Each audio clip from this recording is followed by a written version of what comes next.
ದೇಶ ಉದ್ಧಾರ ಆಗೇ ಆಗ್ತದೆ. ನಾವು ಇಲ್ಲದ್ದೆಲ್ಲ ವಿಚಾರ ಮಾಡ್ಕೊಂಡು ಅದಕ್ಕೂ ದುಡ್ಡು ಹಾಕೋಕ್ಕಿಂತಲೂ ಕೇವಲ ಶಿಕ್ಷಣಕ್ಕೆ ಮಾಡಿದರೆ ಇಂಥವೆಲ್ಲ ಹೋಗಿಬಿಡ್ತಾವೆ. ಕಲಿತ ಮನಸ್ಸು ಎಷ್ಟೋ ಕಡಿಮೆ ಆಗ್ತದೆ. ಇವತ್ತು ನೋಡ್ರಿ ಒಂದಿಷ್ಟು ಕಲ್ತವ್ರು ಎಷ್ಟೋ ಇಂಟರ್ ಕಾಸ್ಟ್ ಮ್ಯಾರೇಜ್ ಆಗ್ತಾ ಇದ್ದಾರೆ, ನಡೀತಾ ಇದೆ, ಕಡಿಮೆ ಆಗ್ತಾಯಿದೆ ದಿನಕ್ಕೆ. ಆದರೆ ಯಾವ ಪ್ರಮಾಣದಲ್ಲಿ ಆಗಬೇಕಾಗಿತ್ತು ಅದು ಆಗ್ತಾಯಿಲ್ಲ.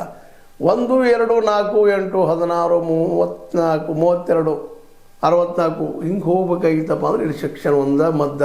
ಸ್ವತಂತ್ರವಾದ ಮೀಡಿಯಾಗೆ ಬೇಕಾಗಿರುವುದು ಸ್ವತಂತ್ರ ಧ್ವನಿ. ಆ ಸ್ವತಂತ್ರ ಧ್ವನಿ ಉಳಿಸಲು ನೀವು ಮಾಡಬೇಕಾದದ್ದು ಇಷ್ಟೇ. ಅದೇನಪ್ಪಾ ಅಂತಂತಂದ್ರೆ ನಿಮ್ಮ ಕೈಲಾದಷ್ಟು ಸಹಾಯ ಈ ಚಾನಲ್ಗೆ ಮಾಡಿ ಹಾಗೂ ನಿಮ್ಮ ಧ್ವನಿಯನ್ನು ಕಾಪಾಡಿಕೊಳ್ಳಿ.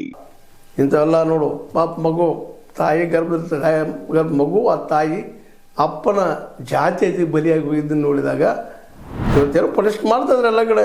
ಆದ್ರೆ ಆ ಪ್ರತಿಭಟನೆಗಳು ಸಹಿತ ವ್ಯರ್ಥ ಆದಂಗೆ ಆಗಲಿಕ್ಕೆ. ಯಾಕಂದ್ರೆ ಪ್ರಜ್ಞೆ ಇಲ್ಲ ನಮ್ಮ ಜನಕ್ಕೆ.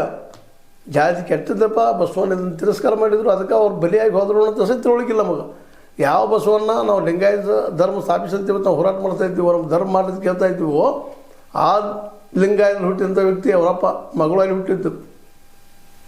ಯಾವ ಒಬ್ಬ ದಲಿತ ಹುಡುಗನ ಮದುವೆ ಮಾಡಿ ಬಸವಣ್ಣ ಇವತ್ತಿಗೆ 2 ವರ್ಷ ಮಾಡಿ ಕೊನೆಗೆ ಅದಕ್ಕೆ ಬಲಿಯಾದ. ಇವತ್ತು ಅಂಥ ಸಿಚುವೇಶನ್ ನಮ್ಮಲ್ಲಿ ಇರೋದು ನೋಡಿದಾಗ ನಾವು ಮುಂದುವರೆದಿದ್ದೀವ, ನಾವು ಬೆಳೆದಿದ್ದೀವ. ನಮ್ಮಲ್ಲಿ ಅಂಬೇಡ್ಕರ್ ಅಂತ ಶ್ರೇಷ್ಠ ವ್ಯಕ್ತಿ ಬೌದ್ಧರಾದ ಅಂದಾಗ ನಾವು ಅಷ್ಟು ಬೆಳೆದಿದ್ದೀವ, ಪ್ರಜ್ಞೆ ಬೆಳೆದ. ಹೇಗೆ ಬೆಳೆದಿಲ್ಲ ಅದು ನಾವು ಶಿಕ್ಷಿತರಲ್ಲ, ನಿಜವಾದ ಶಿಕ್ಷಣ ಪಡ್ಕೊಂಡಿಲ್ಲ, ಹೈಯರ್ ಶಿಕ್ಷಣ ನಮ್ಮಲ್ಲಿಲ್ಲ.